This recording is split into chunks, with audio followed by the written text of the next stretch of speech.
the AU scoop, and not the AU that you may think, the Auburn Undercover Scoop. I'm your host, Phillip Dukes, aka Dukes D Scoop. Check me out on Twitter and Instagram at Dukes D Scoop, and please be sure to hit the like and subscribe button. I'm here today on a glorious Thursday evening with my man with the plan, Ronnie Sanders of Auburn Undercover. And this is a new partnership between myself and Auburn Undercover, where we're going to just talk about the scoop, what's going on, message board fodder maybe, transfer portal, recruiting, the latest in Auburn football and basketball and Auburn sports as a whole. You'll see a different rotation of guests on, and I'm just happy to be here. So without further ado, I'd like to introduce my guest or my co-host, Ronnie Sanders. What's up, Ronnie? Good to be with you, Dukes.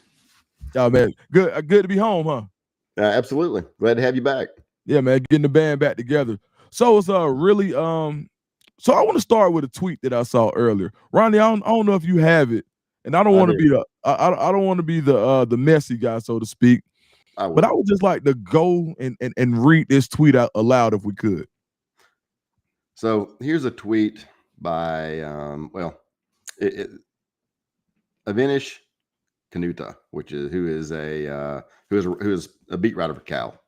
Okay. Since Bryan Harsin has arrived at Cal, the team's starting quarterback, top 5 running backs, 5 of the top 7 wide receivers, and the top tight end have all hit the transfer portal. And then another report was just posted a few minutes ago. Multiple sources suggesting new OC Bryan Harsin hasn't exactly been a culture fit. Harsin, who flamed out at Auburn in just 2 years as head coach, hasn't won over the locker room. Some close to the program believe his presence has accelerated the team's unraveling rather than stabilizing it. That sounds familiar. Wow. It absolutely sounds familiar. And during Bryan Harsin's tenure on the Plains, I was always thinking, was he a culture fit because he's coming from the West Coast or from Boise to Alabama? You're in the Bible Belt. You're in SEC football. So many differences culturally. So I thought Cal probably would have been more of a fit for him. And I'm wondering, what do Cal and Auburn have in common besides Bryan Harsin? I have no clue of what those cultures could be like outside of having a mutual guy who's been, I guess, kind of running the show in some sort when it comes to football and the offense. You tell me, Ronnie, I've never been to Cal. Maybe you've had some experience with some people from Cal. Are there any similarities between Cal and Auburn? Not many. I mean, they both play football. I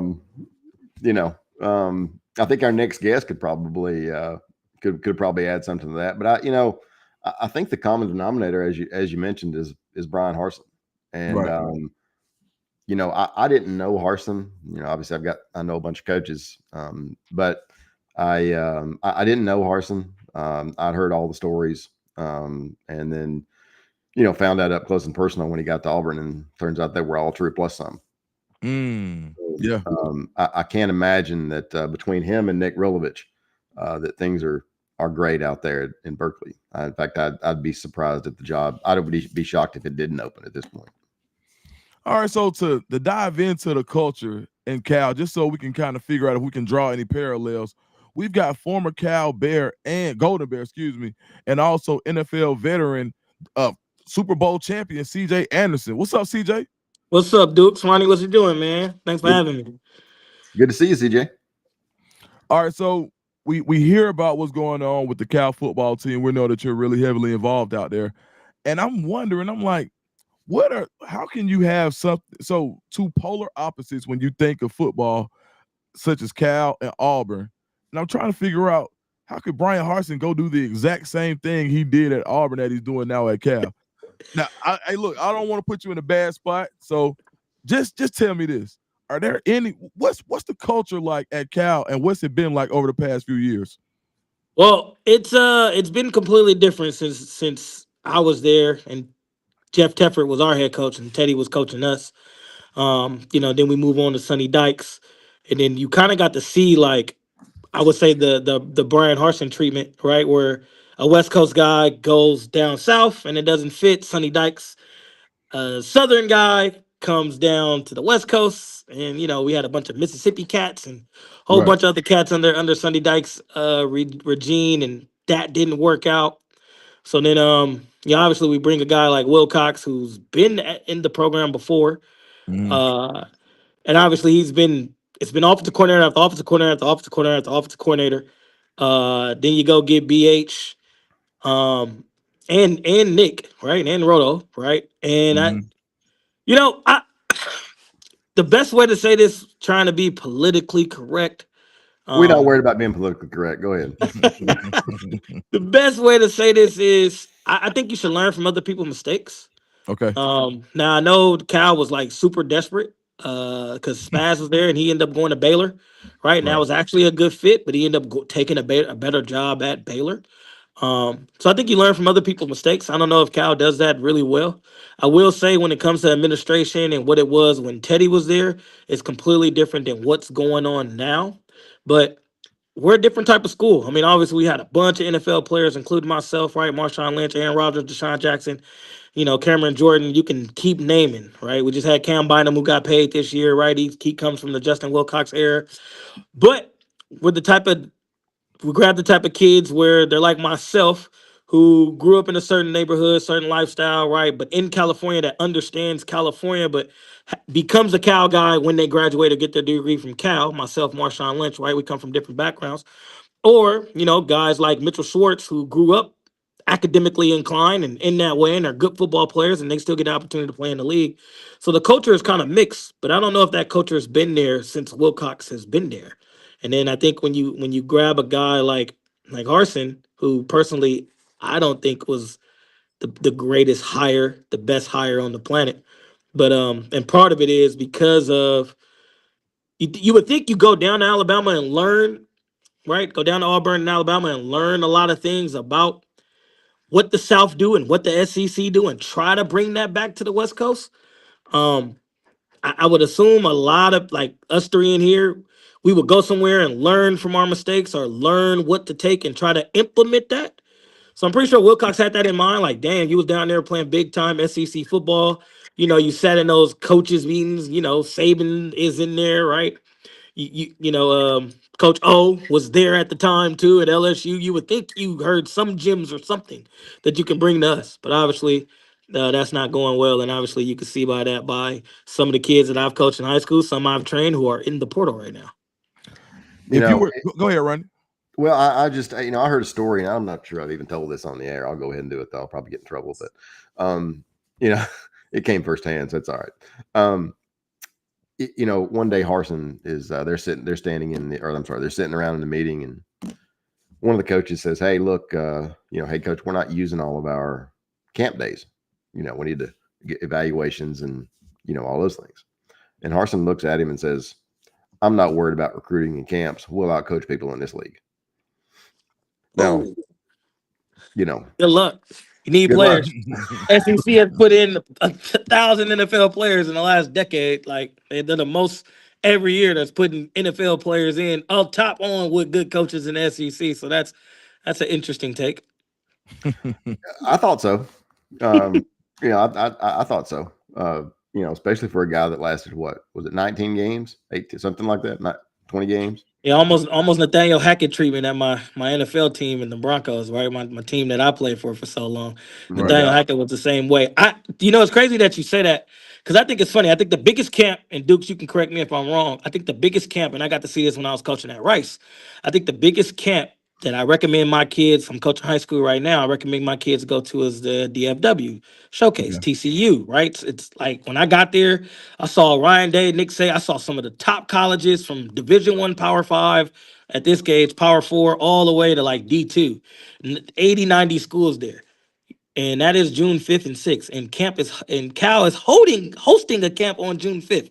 That's insane to me. You should be down there in the DFW Showcase recruiting and evaluating and grabbing kids. But if you're hosting your own camp, so yeah, there's a lot of problems going on with my That absolutely feels like Groundhog Day. Like there are certain things that you do as an Auburn coach that like there's a high school coaches clinic that the Auburn coach usually goes to, and that's like the first thing that he skipped out on. It was like, and everybody's like outraged and like, are you serious? and he's like, the house is burning down behind you in our eyes, and he's just cool as a cucumber, like, it'll be all right. You know why? He's going to out-coach everybody.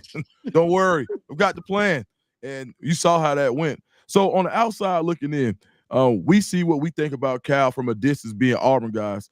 What's Auburn's brand like on the West Coast? Like when you guys hear about a school like Auburn, think about history and where they've been recently. What's Auburn's brand on the West Coast when it comes to like what they represent? Well, I can just tell you this, right? Like beating you guys last year was a big moment for us compared to if y'all would have beat us. It's just another win on the schedule, right, for the SEC school. So obviously, the way we see Auburn or any SEC team that we play, it's a big time win for our program just because Cal is it's been a lucrative program as far as being up and down. More exposure on the academic side, being one of the top universities in the world as far as academically, than it is what it does with its sports. Now, people know the Cal logo because of some of us in the sport, right? Whether that's swimming in the Olympics, right? Whether that's football in the NFL, right? A couple basketball players, Leon Poe in the NBA. When it comes to that, but as far as like when we look at the Auburn, the tradition of like Bo Jackson, right, and Charles Barkley and what Auburn has done in the past to what it is now, still being the SEC, we definitely like look at it as a big time opportunity for us. I mean, when you just look at the logistics of it, right? There's, I don't know, Ronnie, what, 100,000, 90,000 fans, right? Compared to our right, compared to our little 67, right? Maybe a little less than that, right? So obviously, when you hear the Auburn name out here on the West Coast, just like with any other SEC school, no matter what sport that is, it can be gymnastics, it can be golf, it can be tennis. It's a big opportunity for us on the West Coast to go play, and when we hear it on the West Coast, we're happy to try to find a way to get in that mix, if that makes sense. Man, absolutely. I want to shift gears just a little bit. So the NIL era, we're in the middle of the transfer portal. There's been a million crazy stories out already. I think right now, what I wanted to ask you is, what do you think of the Nico Yamaliava situation? I hope I said that name right. But what do you think of that whole situation? And if you were to able to turn back the clock and give Dad and Nico some advice, what would you say? So one, I will always say, man, Chase, like, I think the first thing is the advice that you get, that you listen to people from, right? So I think, right, Nico and his dad, they're getting advice from someone. Now, whether that's positive or negative or yes or no or sway you that way, I think that's one. I also think another thing too, where people don't put in interest, is the agents that are representing or the family members that are representing these kids. Not true, good thing about the NFL, right? NFL has a PA. All these PAs go through a process to get through the NFL PA to be an NFL agent. And then if you don't have an agent or if you're looking for an agent, the PA, which is the union for us that protects us, guide you to the right people compared to some outside sources. Well, in NCAA, you don't have those rules or regulations, or you don't have those union committees where you can go, hey, we're gonna give you the Duke or we're gonna give you the Ronnie, right? And they're work under the system and they understand the system and they're always gonna look out what's best for you, but then also, right, understand not to play you and do anything like that. So I think that's one. I think the second thing is, don't compare yourself. I mean, there's a lot of stories out there that you compare yourself to Carson Beck. You see Carson Beck's getting money, right? You're not getting money, right? It's always that. So don't ever compare yourself. And then I think the last one, when it comes to the NIL era, that I would say to anybody, including the kids I'm coaching in high school today, if you make plays, no difference in, D3 guys going to the Senior Bowl. If you make plays, right, you will be well taken care of. And if you continue to make plays like myself and like Cam Newton and like Marsha, you can make this a career. So make plays and do your thing. Don't worry about outplaying your contract or outbidding something or outdoing something, or I'm better than this kid because I played, my stats are better. Don't worry about that because, right, I look at it this way. I've personally know and seen and played against Tom Brady for 8 years of my life. He was underpaid for a lot of years in the National Football League. A lot of people consider him the GOAT. So if the GOAT's going to be underpaid, you will be too. But if you continue to make plays, you will eventually find what you want. So that's kind of what I would have told Nico and his dad. Like, hey, if you feel like you're better than a guy, then out there, go prove it, go make plays, and you can always renegotiate.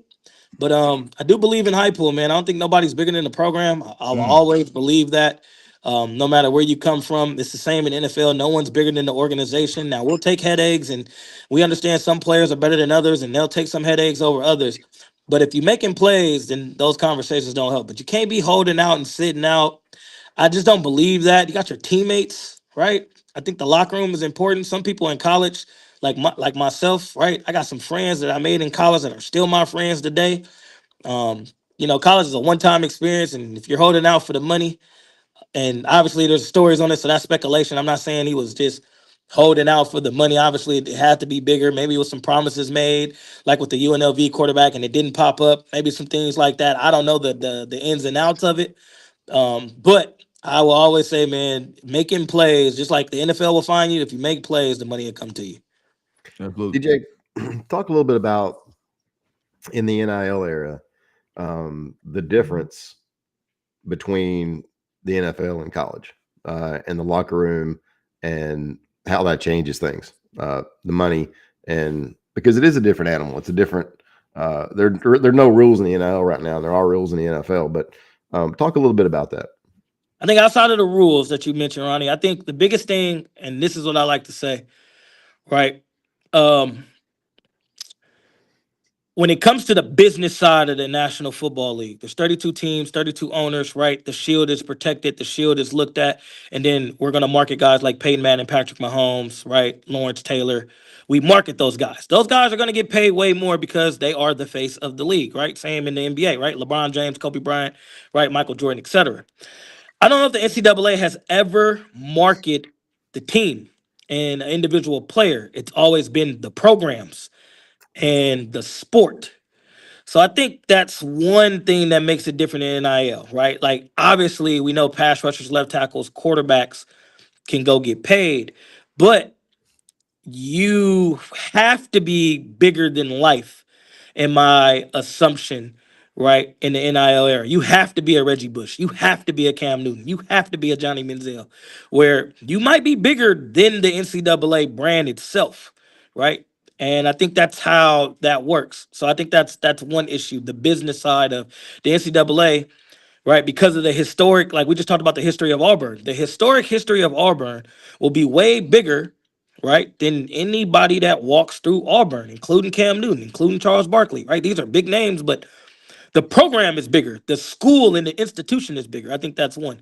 I think the second of it is these are government funds. So, like, you have TV revenue, which football and basketball brings in huge TV revenue.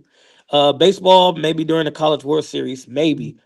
But the TV revenue that comes from the business side of these logos, NBA, NFL, MLB, is different than the school institutions that the universe, like Alabama, the state of Alabama is giving up some government funds to pay for the schools, the public schools that are in, right, respectively in their states, right? So you have like UC Berkeley and UC Davis out here in California, right? It's the state of California that's taking taxpayers' money like myself and y'all that's giving those institutions, right, money to still be an institution, right? So until you can separate that part of the business and make football a business, that's the difference. The schools will never, my opinion, the schools will never do it because even though the schools are benefit off the football funds, they're still benefit off the government funds. So I think that's another thing that people don't bring up and don't talk about much. And then obviously the last one is it's hard to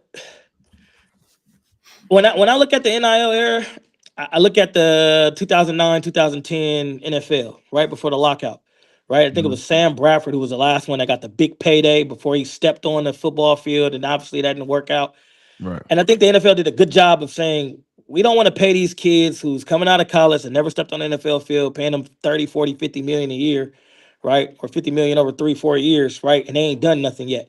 And I think a lot of kids jump into that. These 5-star recruits, obviously, Duke, you've done some things and had some conversations, but these 4 and 5-star recruits are coming in thinking that they deserve something and they never stepped on a college football field, and not understanding that in the college football field, you might not be the best player no more. Everybody at that high school was the best player or had some high talent to contribute of being the best player on their high school football team. So investing in you so early without you proving yourself hurts. That's one thing about the NFL. The NFL does that. You will get paid on that second contract. So obviously you're getting paid like a guy like Travis Hunter or a guy like Cam Ward, right? Some of these guys, right, are pass rusher out of Penn State. Some of these guys are going to get paid because of what they did in college. That's why they're going to be first round picks. But it's those other draft picks, the third round, the fourth round, the fifth round, sixth round picks. They'll get paid the second time around if they prove, right? Myself, I was undrafted, right? Tyreek Hill, right? Late round pick, right? Those guys will get paid later after they prove what they've done. And I think if you can find a way, I love the way SMU does NIL right now. We're going to bring everybody in on X amount of dollar, and then we'll negotiate by your performance. I think obviously it's supposed to be name, image, and likeness. And name, image, and likeness absolutely went to the Reggie Bushes and the Cam Newtons and the top players who were bigger than the program as far as name. But now we also know that's not the truth, right? These kids are getting paid pretty on performance, so let's just pay them on performance and treat it like the NFL. We'll pay you on performance. CJ, you said something that really jumped out at me about protecting the brand. I saw Nick Saban on a podcast the other day, Channing Crowder's podcast, actually, who played for us in Florida. Talk about a handful, but he was on Channing's podcast and said that he made the same point you did. He said, the one thing the NFL does is protect the brand, basically at all costs. The brand is the most important thing, and college football has not done a very good job of doing that. And I think that has to change. I also think that college football in general, these programs have been undervalued for years, and now they're starting to cash in. I mean, programs like, Alabama and Georgia and Auburn and Texas and, on and on, those are big name programs. And they can generate significant revenue and they are right now. But that's one thing that Dukes, you can jump in, but that's one thing that jumped at me as far as, protecting the brand. I think that's a really good point. Yeah. And I just want to double on that. Like, when you look at, it was an incident with Anthony Edwards. Yeah, Anthony Edwards was in the NBA, was like, I don't want to be the face of the league. Like, it's too much to handle, yada, yada, yada. Like, he said that. Because, when it comes to the NBA or the NFL, the brand is the brand, but then you can market certain players on certain teams, right? Patrick Mahomes is the face of the National Football League, whether people like it or not, right? J.J. Watt had his time, right? People have their times. It was never, and I say this in all respect of Alabama football players, it was never Julio Jones and the Crimson Tide. It was the Crimson Tide, and then it was Bear Bryant, and it was Nick Saban, and it was coaches with the program, right? Lou Holtz in Notre Dame. It was never, we're going to take, right, Brady Quinn, right, or Jimmy Clausen in the Fighting Irish, or Golden Tate. It was never the players' names, right? It was always, the program. How many years did you play in the NFL? 8. So I think that's also a difference. In college now with the portal, I mean, some of these kids are there 1-2 years, and some of them are there 4 or 5 years max. Well, I guess with COVID, some of them are there 6 now, but but in the NFL, Tom Brady played what? 20 years. 20 years, so I think that's a difference too when you're talking about marketing. But I think just like if you took Dak Prescott contract and there's no trade clause and I can't trade you, and I think if you want the schools to come back and control it, and it's crazy as a player, I'm saying this, obviously I'm a coach now and my goals and aspiration is to run my own collegiate program, but why can't I put in a no transfer portal clause in the contract if things don't work out for you? Why can't I do those things, right? Why? But like I said, the business side hasn't been thought out for the NCAA because it was never really a business. I mean, it was, but it was never really treated like this. Not when you players anyway. Yeah, not with the players as far. So when you start thinking about the business side of things, like having no, portal clauses, right? Clauses where you can't jump in the portal after a year because things didn't work out, right? Or, there's a fine system in NFL. It's $1,800 per meeting right now. If you're late to a meeting, fine. So if you're late to team meeting, special teams, and the position meeting, that's 3 meetings, right? You're fined $1,800 for each meeting, right? Is it missing class and doing those things, right? Is that system in place? But that's the system that's been in place as far as the businesses for the NFL for a long time, protecting the brand to make sure you're not out there, right, tripping whenever it becomes legal or domestic violence or anything that the NFL has dealt with, right? I think it's on that end as well with the NCAA. They got to find a way, and I don't know if it's institutions only or if it's the brand of the NCAA, right? At least for college football, they got to find a way to try to group that and minimize that where these contracts actually mean something and kids just can't get out because they can jump in the portal or they can do this or they can do that. Yeah, I mean, when you think about is there really parity between the college coach's responsibilities and the players? Because a college coach can get a phone call and say, hey, a group of 5 coach that moves up to Power 4, he's gone. Nobody even thinks about that. But the players, when they get the opportunity, once they've proven themselves at the group of 5 level, they can't just go up to Power 4 without saying, oh, he's chasing the bag or this kid had no loyalty to the program. So I think, and a guy told me something, actually he was a booster at a pretty prominent university, and he said, once you open up a can of worms, how do you put worms back in the can? And I'm racking my brain, and I'm like, well, you got to take a, he's like, no, fool, you can't. You can't. And that's kind of where we are. And there, I got a little bit of conspiracy theorist in me that thinks that the NCAA let people run wild so that we find out. You remember in the Batman movies, I forgot which one it was, where the Joker pretty much promoted anarchy so people would want somebody to come in and police it. And that's kind of what I feel like here, where it's like the NCAA said, you know what, guys, you don't want to pay those guys, and they have a case, and the feds are on our tail. You know what? Y'all handle it. And now, little by little, you see the NCAA starting to insert themselves more and more and say, hey, look, we're trying to put some rules in place. We're trying to say, now you guys, I mean, technically, these guys are employees of the university now, which is something like, does that not nullify amateur status in itself?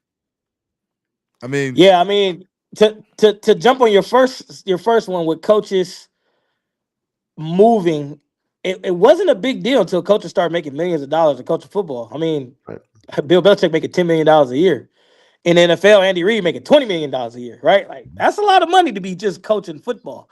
So I don't think it was a big thing until coaches started making X amount of dollars. Right. But there's also what people don't understand is the buyout of these coaches. And then if you want to, and this is the business side, so obviously I'm gonna take a little bit of my NFL experience. It would be pretty cool. This is rude. Coaches probably will hate me for saying this, but if you want to keep it fair, as far as you do with the players and the coaches in the NFL, if I was the owner of the GM and you were the owner of the Rams and Ronnie was your head coach or Ronnie was your position coach, I gotta call you, Dukes, and ask you, can I interview your coach? And you can tell me yes or no because he's under contract with you. And if the institutions can do that instead of being bought out, because obviously schools like Auburn and Alabama can go buy out a Cal coach. But if Cal wanted an Auburn coach, no way he can afford to buy out on a contract because obviously the programs, when it comes financially, are completely different, right? If the schools had the choice to hold coaches, then that would make things a little fairer. Interesting at the time, too, but that would make things a little fair because that's what the NFL does. It goes, nah, you can't interview my guy. He's my guy. He's under contract with us. You can wait till this contract is over, but you can't interview him. Right. And there are some stories in the National Football League where coaches can't leave, even though they want to leave or they deserve a better opportunity and they deserve to be a head coach. There's a lot of owners who I have seen deny, rightfully so, deny coaches are getting interviews because they're still under contract. So if you did that, that will make it fair, right? But like I said, the NCAA will have to be like, they'll have to take the whole business model from a bunch of different sports and try to put something together that works for, obviously, 131 Division I schools. Good luck. Well, guys, this is our pilot episode. We're right at the 30-minute mark. We got more to come. We'll be back, Monday? Mondays and Thursdays? We'll be back Monday. CJ, first of all, we want to say thank you for coming on. We hope that you're a regular contributor to the show. We got plenty to talk about. And where can everybody find you on social media, CJ? So Twitter is CJ Anderson B22, Instagram CJ Anderson RB9. Yeah, man, thanks for having me. You know me, man. Y'all my guys. I'll come talk ball about whatever, whenever, right? And always giving right our opinion and what's going on. We try to give, or at least myself, I try to give you like true fact statements from what's even coming from inside of a building that I know, or coming from my experience on how things, was or should have been at that time or should be at that time based off the history of that experience. So I try to do that. But thanks for having me. I had a lot of fun. No, for Enjoyed sure. it, CJ. Yeah. Anything for you, Ronnie, before we sign out? See you guys next week. Check out auburnundercover.com. We got a special going on right now. $1 for a month. All right, man. Hey, that's my time, guys. Make sure you follow me on Twitter and Instagram at Dukes the Scoop. And please, other YouTube channel, Dukes the Scoop on YouTube. Thank you so much. We'll see you guys on Monday.